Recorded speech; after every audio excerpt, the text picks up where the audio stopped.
Bannerlord is a game that can be played for many hours at a time. Different characters in different parts of the world, all sorts of different styles of combat and troops to fight with and against, quests to partake in and actions to take.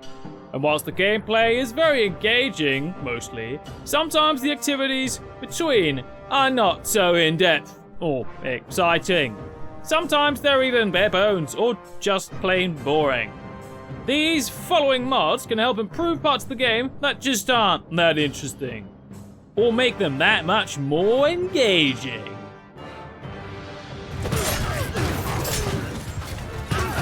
Did you ever find yourself wanting to increase your relationship with someone?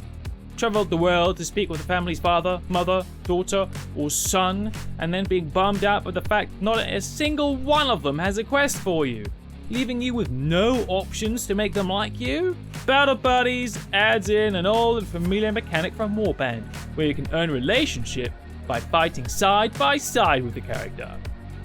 Join a battle, turning it from a close one into a winning one, gain some appreciation, help someone from certain defeat.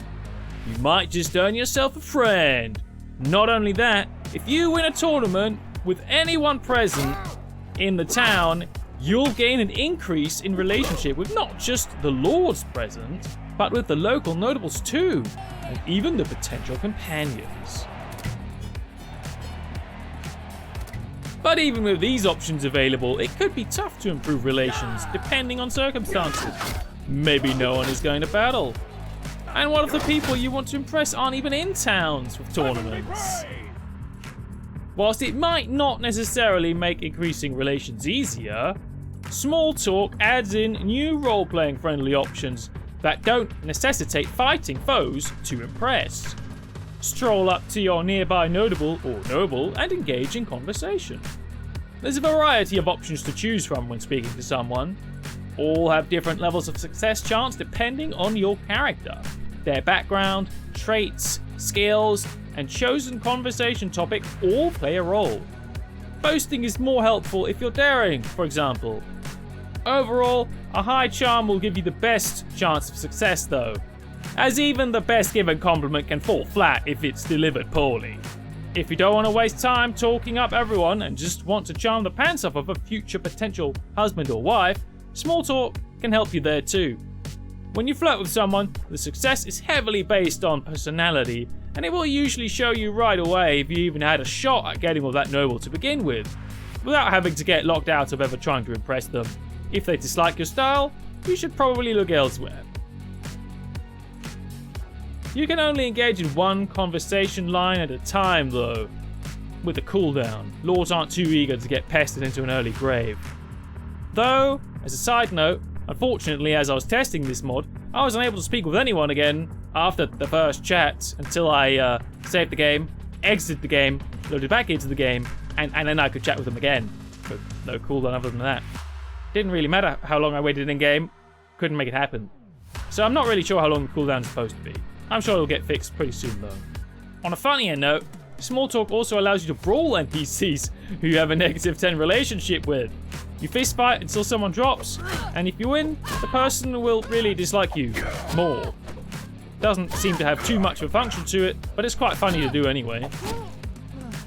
Now, you've made friends with an entire faction, got yourself a proper spouse, and then the leader of your faction mysteriously dies. Tragic. Exciting? But wait, what's even more tragic? The death or the fact that your marriage didn't even matter, because all succession laws the world over are just a popularity contest, and strategic marriages don't do anything. Did you ever find it strange that there was no strategic value in marrying Ira from the Southern Empire? That all these supposed feudal kingdoms elected their leaders in some sort of democratic popularity contest process? Succession laws and civil wars changes this by giving each kingdom their own, mostly distinct style of succession, which can make political plays not only more interesting to get engaged in, but add varied strategies and diverse playstyle choices to your political schemes. The Southern Empire uses primogeniture, a law where the eldest child, regardless of gender, becomes the next ruler. With this change in laws, there's actually a reason to marry Ira and stick around until Regrea dies, you know? you'll be the next emperor right there. Britannia uses Tanistry elective, where anyone with familial ties can be chosen for leadership. Another faction that encourages some sneaky strategies to rise to power. Marry into that Fen Gryffindor clan and do what needs to be done.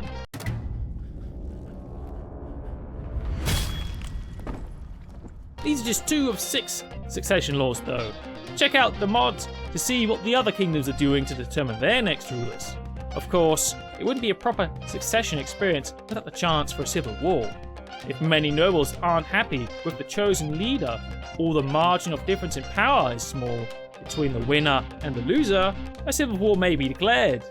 And if you're part of a faction in that kingdom, you get the option of joining right in. Joining that rebellion! It's a mod that adds more spice of life to your kingdom experience in interesting ways that encourages you to play the different factions. Even so, when you battle the other kingdoms, it's going to be the same gameplay when you're fighting their lords as it always is. Try to recruit them, beat them up for imprisonment, ransom them, or remove their heads. More prisoner interactions spices up your options with captured nobles. Ever found it annoying that you can't loot the armor and weapons off of them? Punish them in some way without, just killing them? Or maybe you simply find it frustrating that you can't force them into your service. I mean, they're in your prison, you can do whatever you want. Well, then this mod is for you. Well, now you can force them to give you their stuff. Their horse armor, the clothes they're wearing normally, the clothes they're wearing in civilian stuff. Great monetary value, and probably some nice new threads for you to wear. But that's not all. With more prisoner interactions, you can recruit lords to your service from imprisonment. Have an available clan member you think they'd be perfect for? Force them into a marriage. Or are you a charming snake and think the captured noble would be a fine addition to your army? Convince them to join you as a companion. Just make sure they're not a clan leader, because they can't join either of those ways.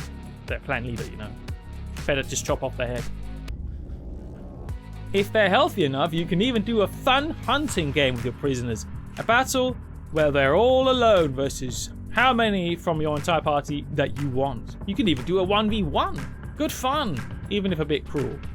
If that's not your cup of tea, you can also ask them to request a ransom for their safe return, instead of having to randomly wait for maybe never getting, an option for it. Don't do it with someone whose family dislikes them though, arseholes, because nobody wants to pay for arseholes. In their own ways, these mods add nice flavors and additions to the game in various ways that can work not only alone, but well together to add a whole new layer of experiences and flavors through multiple playthroughs. I'd say give one or all of them a try to spruce up your next game and the next game after that, and see what sort of sneaky strategies you can use to impress and embed yourself into whichever kingdom you wish to ally with, or perhaps the kingdom that you wish to destroy.